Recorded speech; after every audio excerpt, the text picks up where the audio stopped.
The Wyoming Territory. Winter of 1887. The wind, a constant, lonely companion, sang across the plains, a mournful melody that had claimed many a soul. But even in its bitter song, there was a quiet promise of something enduring, if only one had the heart to listen. Under a sky the color of worn tin, Elijah Vance rode into Willow Creek. His coat collar was turned high against the bite, but it couldn't hide the 12 winters of silence etched around his eyes. At 42, his hands were testament to a life lived beneath the elements, weathered and strong, yet his eyes still held the ember of a fire long thought extinguished. His ranch lay east of town, a place hidden among wind-scoured cottonwoods, where nothing had seemed to grow right since the night his barn burned. Taking with it his beloved wife and young son, he sought a connection to that past. An old grass cutter that had belonged to his father, rusted. Yes, but familiar. A whisper of continuity in a life of stark breaks. Auction day at the town square buzzed with life, a vibrant counterpoint to Elijah's quiet world. Farmers, traders, ranch hands, and the occasional lost soul seeking warmth in the crowd. Elijah stood apart, arms folded, his name a quiet entry in the auction ledger. He watched the bidding with the detachment of a man who only needed one specific thing. Nothing more, nothing less. Yet, fate, it seemed, had other plans. Amidst the familiar shouts of cattle harnesses and hay barrels, the auctioneer's voice cut through the wind. Elijah Vance. Winning bid on lot 47. Heads turned. Elijah frowned, a ripple of confusion breaking his stoic facade. He hadn't raised a finger. From the side of the square, a horse-drawn cart creaked forward, drawing all eyes. Inside sat a young woman, perhaps 28, her back ramrod straight, her skin a warm brown against the cold. She held 4 children tightly, 2 boys, 2 girls, ranging from 5 to 11 years old. Her dark eyes scanned the crowd, fierce and unwavering, a silent warning to any who dared see them as less than human. "We're not property," she cried, her voice ringing clear despite the wind. "We're people." The square fell silent, then murmurs spread like frostbite. A callous laugh barked from near the saloon. "Looks like Vance is buying company for the long nights." A woman clutched her shawl tighter, her whisper a prayer. "God bless them poor things." On the courthouse steps, Mayor Thompson narrowed his eyes. He knew Elijah, knew the rancher kept to himself, knew this wasn't right. Elijah stepped forward slowly, a question in his very posture. "What the hell is lot 47? The auctioneer cleared his throat. "Service contract. Domestic help. 3 months. That's what the papers say." Elijah stared at the woman. She didn't flinch. Then, the smallest girl, Lily, peeked out from behind her mother's skirts, her big brown eyes wide with a fear that mirrored a forgotten echo in Elijah's own soul. For a heart-stopping moment, Elijah wasn't in the bustling square. He was back in his burning barn, the smoke choking the rafters, the sound of his boys' cries just out of reach, the ache in his chest. A familiar friend, bloomed like a second winter. But this time, it was laced with a new, unexpected compassion. The crowd was watching, waiting to see what the lonely rancher would do. He could walk away. It would be easy. But something in Lily's wide, fearful eyes, something in the defiant strength of Elena, held him rooted. He didn't walk away. He stepped forward, his hand, made of weather and strength, gently resting on Elena's shoulder. She tensed under his touch, a flicker of surprise in her dark eyes. But she didn't pull away. He knelt before little Lily, pulling a folded handkerchief from his pocket, faded blue cotton, worn soft, a relic of a gentler time. "It's clean," he murmured, his voice rough but kind. "Keep it." Lily clutched it like a treasure, her fears slowly giving way to wide-eyed wonder. Whispers turned to laughter, the horse trader's sneer cutting through the air. "Look at him playing hero." Elijah turned, his jaw set like stone, his gaze unwavering. "Laugh all you want. They're under my roof now." He guided the 5 of them towards his wagon, the snow crunching softly beneath their boots. Elena said nothing, but her eyes, no longer fierce with warning, never left his face. Mayor Thompson watched them disappear into the vast whiteness, a strange suspicion tightening in his chest. The auctioneer folded the ledger, the ink still wet beside Elijah Vance's name. Lot 47 was gone. But trouble, it seemed, had just begun, or perhaps a different kind of hope. The trail home was long and biting. the wind howling through the cottonwoods like a chorus of spirits mourning something lost. Elijah Vance sat silently at the reins, the wagon creaking, bearing the unfamiliar weight of new company. Beside him, Elena held Lily close, her shawl a small shield against the cold. Sam, Clara, and Ben huddled in the back, too chilled to speak, too uncertain to ask where they were going. They crossed the dry creek bed by dusk, the outline of Elijah's ranch rising through the frost-kissed, ghost-thin snow. What had once been a proud homestead now slumped like a wounded beast. The barn, still standing, bore the gaping wound of a caved-in roof. The house, patched with mismatched wood and soot-darkened windows, felt more like a memory than a home. Elijah helped them down one by one, wordlessly. Elena's eyes swept across the land, missing nothing: the scorched beams, the charred fence posts, the blackened stump near the barn that still smelled faintly of smoke even after 12 winters. Inside, the house was sparse, built only for necessity, not comfort. A stove, a table, a single bed in one corner. Firewood stacked with disciplined precision. No lace, no curtains, just the stark truth of survival. Elena, with an instinct born of hardship, unpacked flour and beans from her bag and moved towards the stove. Elijah didn't stop her. He sat on the porch steps, methodically cleaning a bridle, his eyes drifting towards the damaged barn, then away. While supper cooked, the children wandered quietly. Clara, with quick, cautious hands, pocketed a biscuit, slipping it under her coat when she thought no one was looking. Ben refused to come inside until Elena gently coaxed him, his fear a palpable thing. Sam explored the perimeter silently, his eyes sharp as a coyote's. In a corner, tucked behind an empty crate, Elena found a broken picture frame. Inside, a scorched photograph of a smiling woman and a boy. The boy's hair curled like lilies. The woman's face held Elijah's eyes. Elena replaced it carefully, her guard tightening, a quiet understanding settling within her. When night fell, Elijah lit a single lantern, its soft glow battling the encroaching darkness. The fire in the stove warmed the room, but the space between them remained cool, unbreached. Elena laid blankets near the hearth, and the children curled up, exhausted. Clara, even in sleep, clutched her stolen biscuit. Outside, the wind shifted, and Elijah stood abruptly, crossing to the door. He opened it just enough to hear a distant snort, hoofbeats, then silence. Wild horses? Elena asked quietly. He shook his head. Not wild. He stayed up late, sitting by the window, sharpening his old knife, a tool for both hunting and defense. In the quiet hours before dawn, Elijah walked to Lily's small cot. She shivered under a thin blanket, her cheeks pink with cold. From a chest near his bed, he pulled out a faded child's shirt, soft flannel patched at the elbows. He laid it gently across her, a whisper escaping his lips. "He'd want you warm." Elena stirred, watching him from the shadows.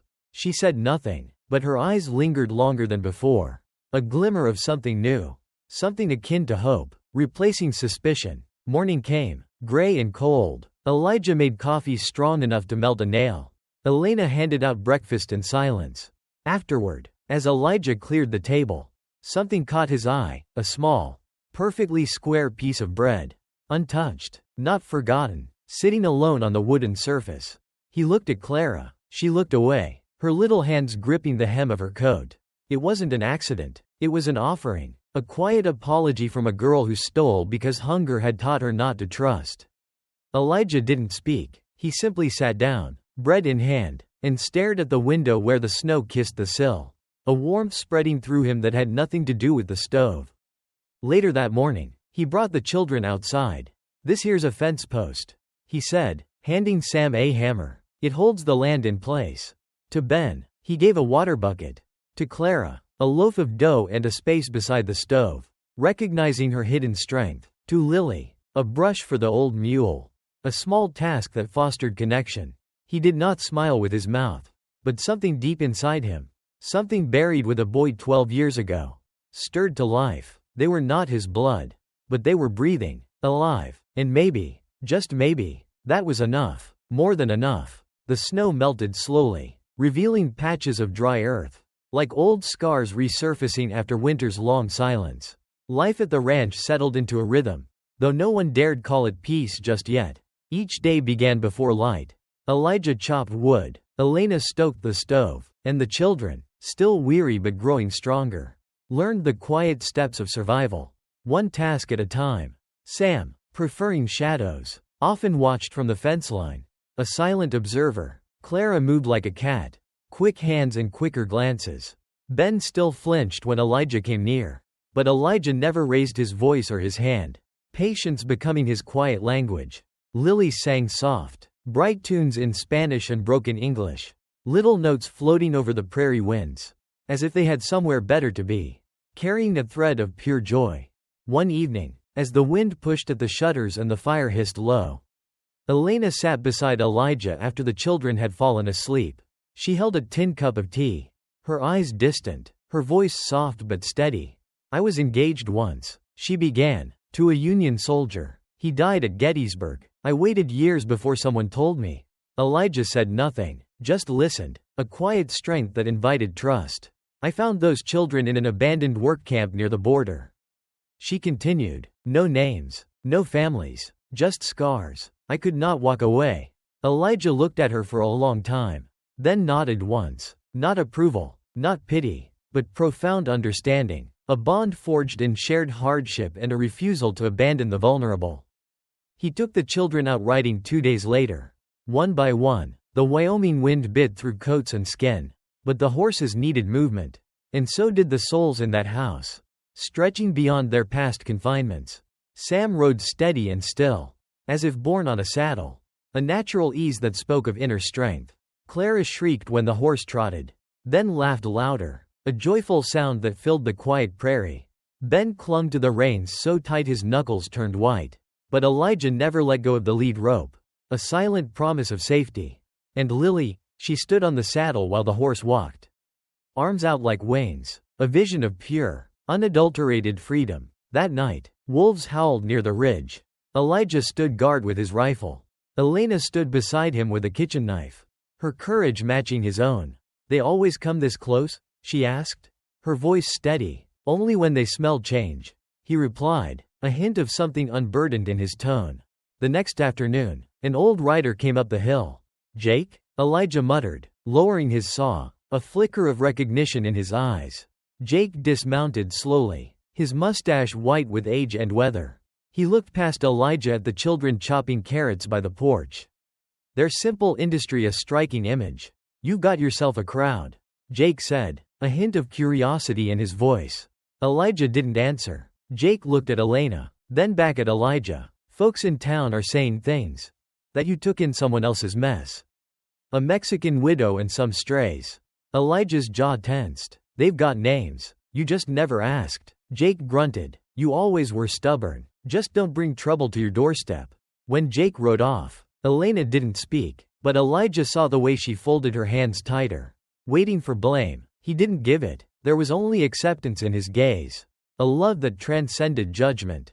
Later that night, while sharpening fence stakes with Sam, Elijah handed him a small, worn pocket knife, a gesture of profound trust. "You don't need words to make something strong," he said, his voice low, laden with meaning. Sam took it carefully, eyes wide, the jagged scar on his neck barely visible under his scarf, a testament to a past now being healed. Then, for the first time, he smiled, just a flicker, small and shy, but it stayed, a beacon of hope lighting his young face. That evening, Elijah returned from the barn to find something taped to his door.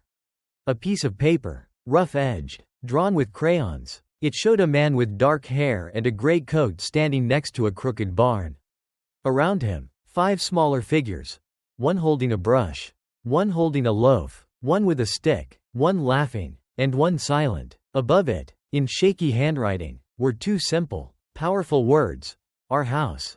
Elijah stared at it for a long while, the simple drawing speaking volumes to his solitary heart. He didn't take it down.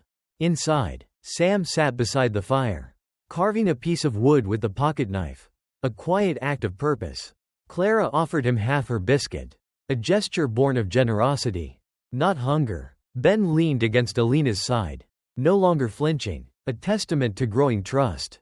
Lily hummed her tune, a constant melody of innocence and joy.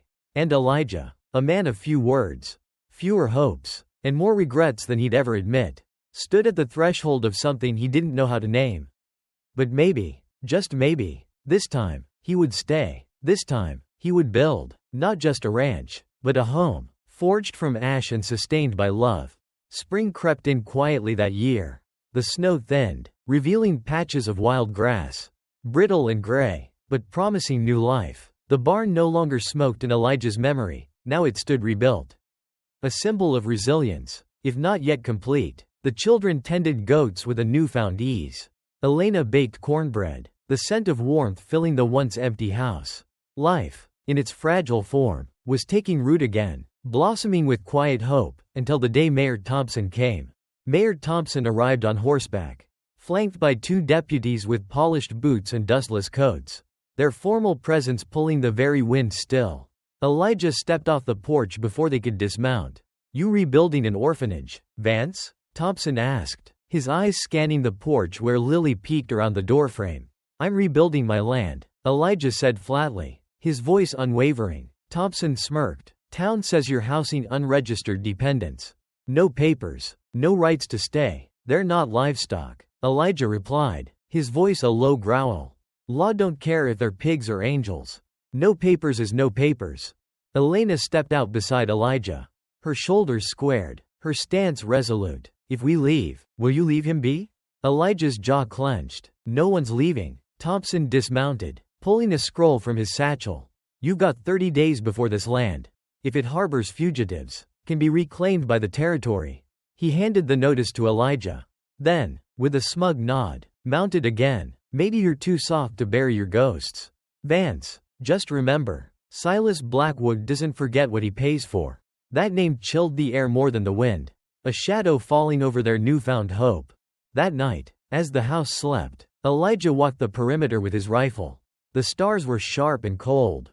The wind had turned strange, quieter, as if it listened. From the barn's shadow, something moved. He turned sharply. "Who's there?" A shape emerged, tall, lean, reeking of sweat and tobacco. It was Silas Blackwood. His hat sat low over his eyes, one hand resting on the hilt of a knife. "I came for what's mine," Blackwood said, his voice smooth as oil. "You bought a lie, Vance. That woman and those kids belong to me." Elijah raised the rifle, stepped 1 foot closer. "Sir, and you'll regret it. You think the law will shield you?"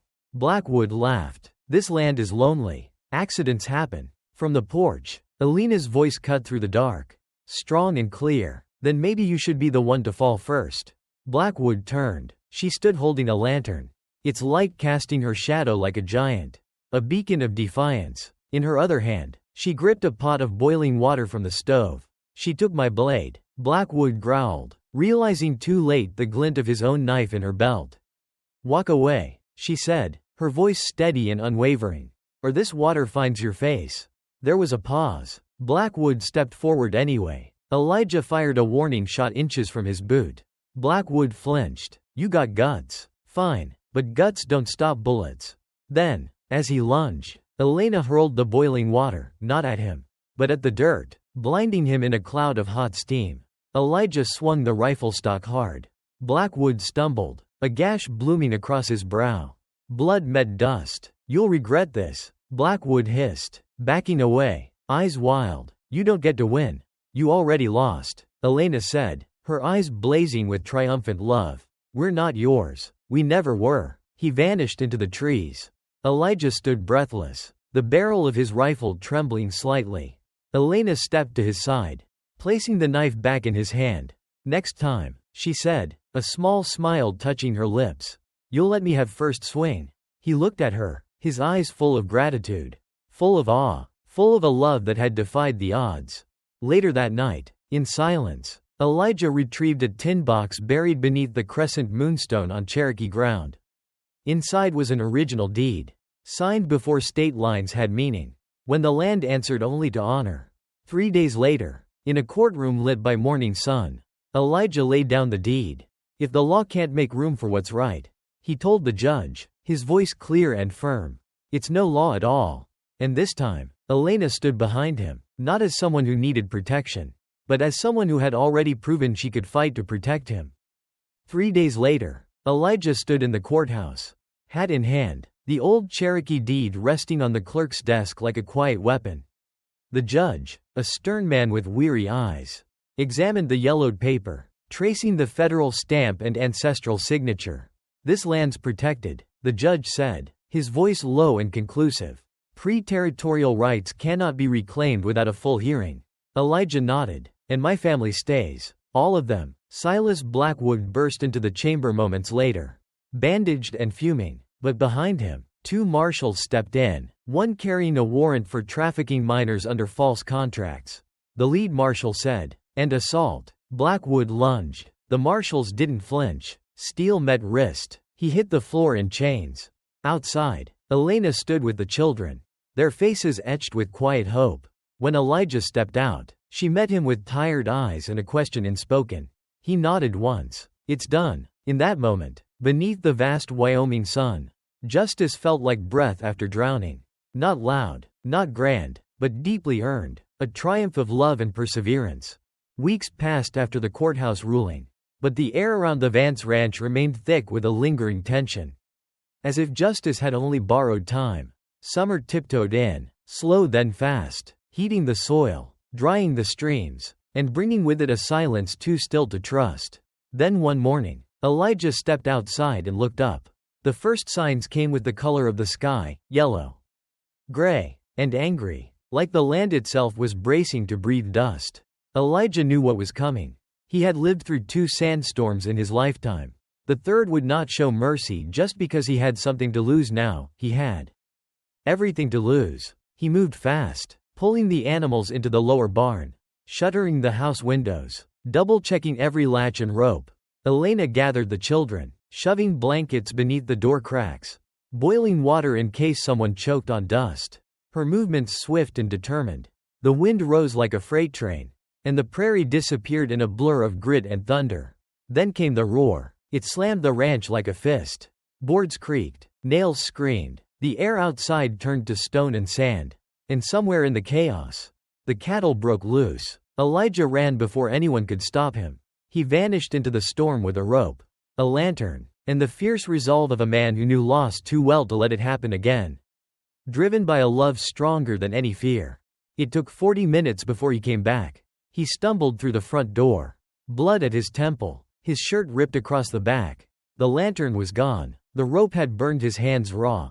But all 3 cattle were tied to the post outside. Safe. Elena caught him as he fell to his knees, her strong arms supporting him. They moved him to the bed. The children huddled at the far end of the room, eyes wide and quiet, their silent presence a testament to their love. Elena cleaned his wounds with boiled water, then covered him in every blanket they had, her touch gentle and comforting. The wind still screamed, but inside, she began to hum. It was a song from Chihuahua. Soft, circular, full of soil and memory. The lullaby her grandmother used to sing during storms, when tin roofs shook and fear tried to crawl under your skin. Now a melody of hope and resilience. Elijah didn't speak, but his breathing calmed, soothed by her presence and the quiet hum. At the far end of the barn, the children went to work, a silent, determined team. Under Elena's direction, they mixed clay and water in an old trough. Clara and Sam carried buckets.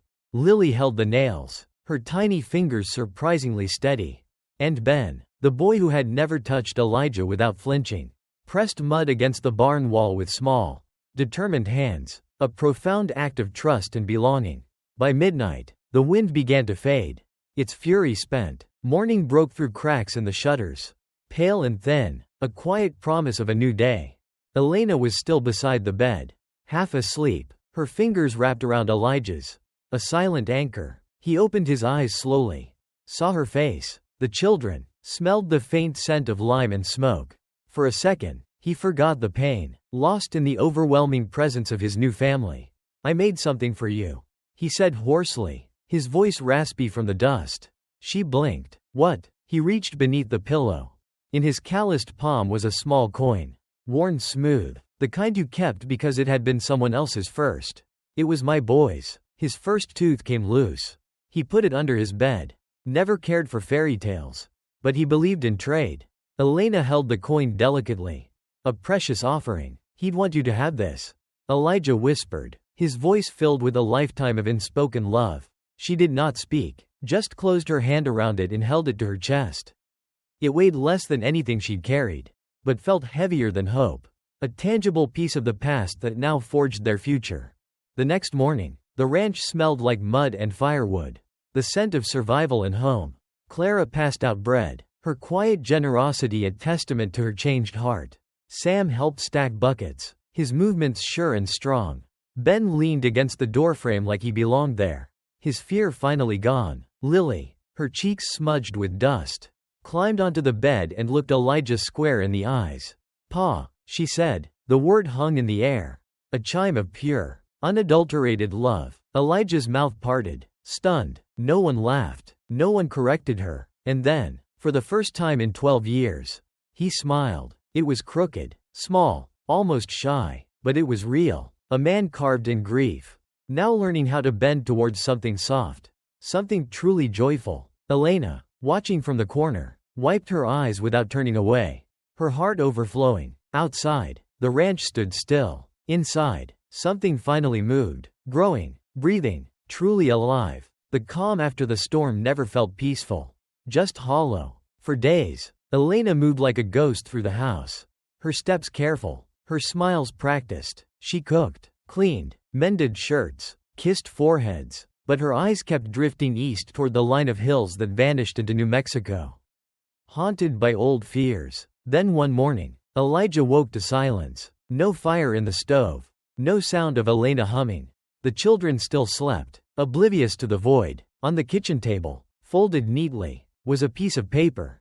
He opened it with fingers that already trembled, a cold dread seizing his heart.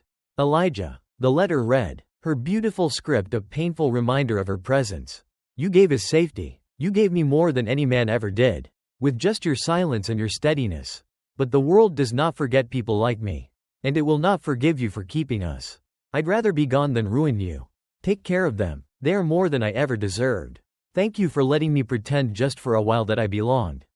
Lena. Next to it sat Sam's drawing, a crude map marked with a star near an old river crossing. The route traced in pencil toward the border. Elijah didn't think. He just grabbed his coat, wincing from the bruises still healing on his side, and saddled his horse. The prairie was dry again, dust lifting with every hoofbeat. He rode hard, faster than he should, his heart racing like it had not in years. A desperate, fierce love propelling him forward. At the edge of the ridge, where the wind snapped through the gulch, he saw her, walking alone, one bag slung over her shoulder. Head down, shoulders tight, as if bracing for another goodbye. He dismounted roughly, the horse crying out behind him. "Elena," she turned, her face already wet with tears. Her vulnerability laid bare. "You're bleeding," she said, running toward him, her concern overriding her flight. "You're leaving," he answered, the accusation gentle but firm. She looked away, the weight of her fear visible. "I thought if I just disappeared, it would be easier." "For who?" he asked, his voice aching. "For everyone." Elijah stepped closer. Slowly, deliberately, he pulled something from his coat pocket. A silver ring dulled by time. The band was worn, the stone long gone. "This was hers," he said, his voice raw with memory. "My wife. I buried the match with our son. But this," he held it out, resting it in her palm. "She'd want you to stay." Elena stared at it, her fingers closing around the cold metal like it could stop her heart from breaking. A silent battle waged within her. Then, with a gasp, she dropped her bag and stepped forward, her arms wrapping around Elijah's middle, her face pressed to his chest, surrendering to the overwhelming tide of love and belonging. He didn't flinch. He held her like he was afraid she'd vanish again, holding onto the fragile hope she represented. "I'm not your wife," she whispered, the truth and fear mingling. "No," he said, his voice low, filled with a new, profound understanding, "but you're the reason I still know how to breathe." When they returned, the children met them at the gate, their faces alight with relief. Clara ran and buried her face in Elena's skirt, clinging to her. Ben held onto her sleeve, his grip tight. Sam gave Elijah a look, not one of questions, but quiet understanding, a knowing glance between kindred spirits. Inside the house, Elijah sat at the table. He unfolded the letter again. his voice shaking only once as he read aloud. I'd rather be gone than ruin you. He looked at the children, then at Elena, his gaze filled with a newfound purpose. You're why I'm alive. Outside, the prairie wind stirred dust into little spirals. But inside that old mended house, the air was still and full of something steady, something irrevocably whole. 1 year passed. The prairie had changed its colors again. Dry wheat to green, green to gold, reflecting the vibrant life now within the Vance ranch. The wind still roamed freely, but it sang less sharply through the rebuilt beams. A softer, happier tune. The barn stood straight with new nails and old stories, a testament to resilience. The porch had a fresh coat of paint, and on the front gate, carved deep into solid cedar, were the words, Vance Ranch, 7 hearts under one roof. The town of Willow Creek had stopped whispering, not because it had run out of things to say, but because time and kindness had worn down their suspicion, replacing it with respect. Elijah filed the adoption papers himself. It took 3 trips to the capital and 1 heated argument with a judge. But in the end, Sam, Clara, Ben, and Lily became Vances in name, though they had already been so in heart. Elena remained Elena Sanchez. She refused the title of wife, not because she did not love Elijah, but because some part of her still feared chains, even if they were made of gold. She chose her name for the children, for herself, and for the past she refused to forget, a powerful symbol of her freedom. Still, she stood beside Elijah when they took their first family photograph.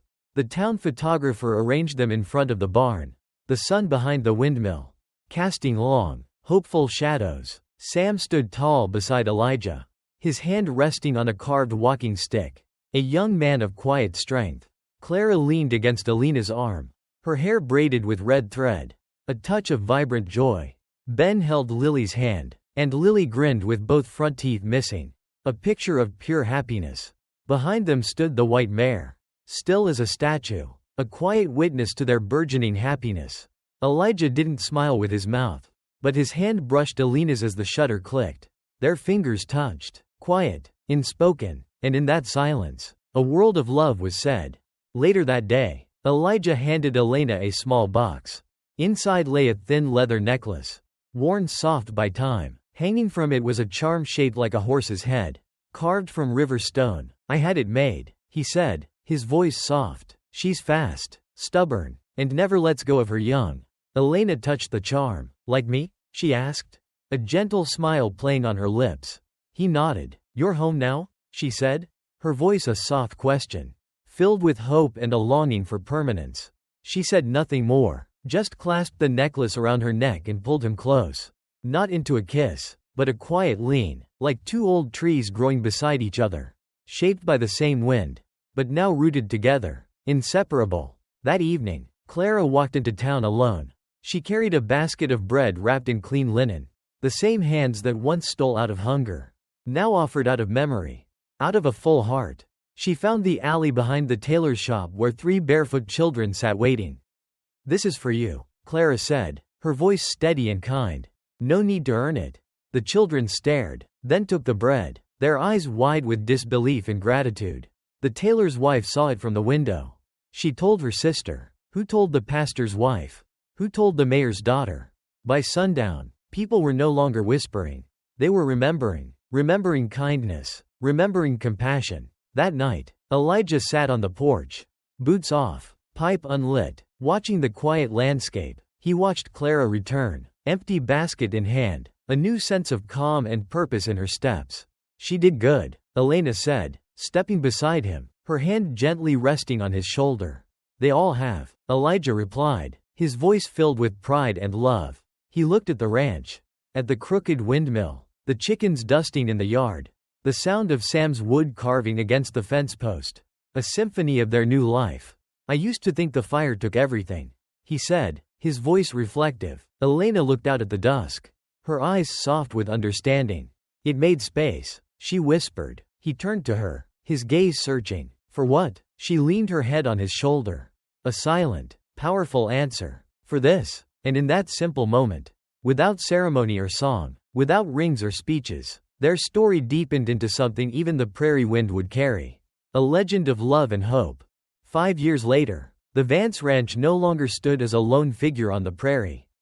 It had become a symbol, a beacon of what love could build from desolation. The windmill still spun slowly under the Wyoming sky, but now it turned alongside rows of harvest-ready wheat and grazing cattle. A testament to prosperity and growth.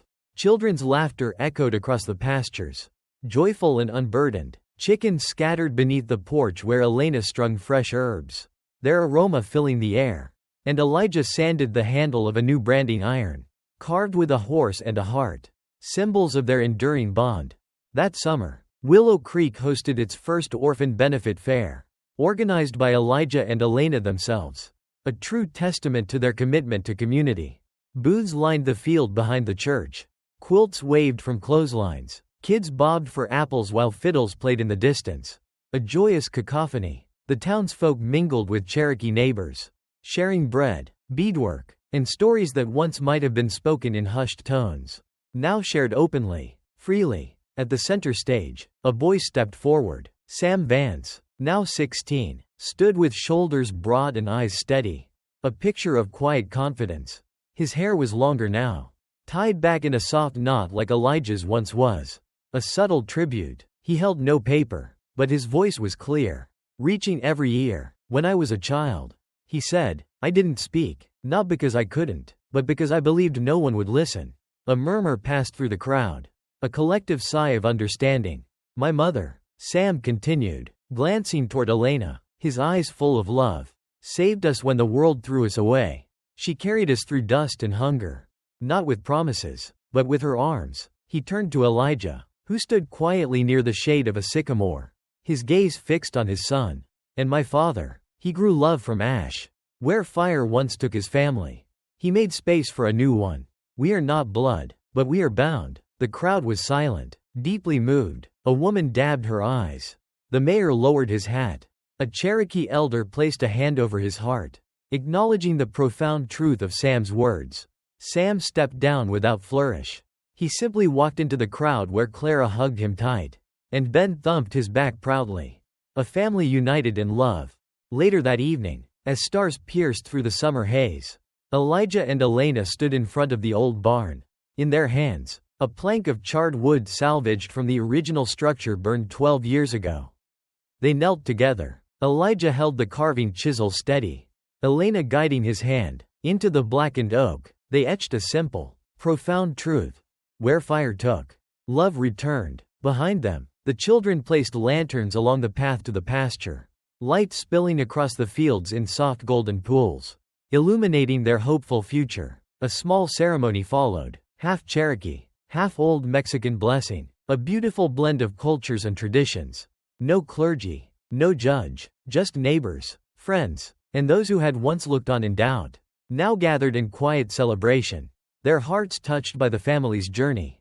Silent, a totem pole stood at the heart of the field, raised by Cherokee craftsmen and painted by Elena's brush. On it were symbols: a maple leaf for memory, a horse for freedom, a heart nested in flame, speaking of enduring love and resilience. Under the rising moon, the Vance family gathered around it. Elijah rested a hand on Sam's shoulder, a silent acknowledgement of their bond. Clara placed her ribbon in Elena's hair, a gesture of affection. Ben whispered a joke that made Lily giggle loud enough for the prairie to hear, filling the night with innocent joy. Then, one by one, people began to clap, not loudly, not the kind of applause you give for a performance, but slow, reverent, like saying thank you for something sacred, for something true. They clapped for the man who survived silence, for the woman who protected the voiceless, for the children who found their names in a place once lost to dust. They clapped because somewhere along the forgotten edges of the American West, something rare had grown, something stronger than fences or fires or law. The family. And in the wind, as the moon crested high, it was said the land whispered back. And so, on a forgotten patch of prairie, where wind once carried only sorrow, a new kind of legend was born, not of gunfights or gold, but of healing, belonging, and the quiet courage to start again. Elijah Vance didn't set out to build a family. He just refused to walk away. And in doing so, he found something stronger than blood. Love forged from ash. And a home built not with walls, but with hearts.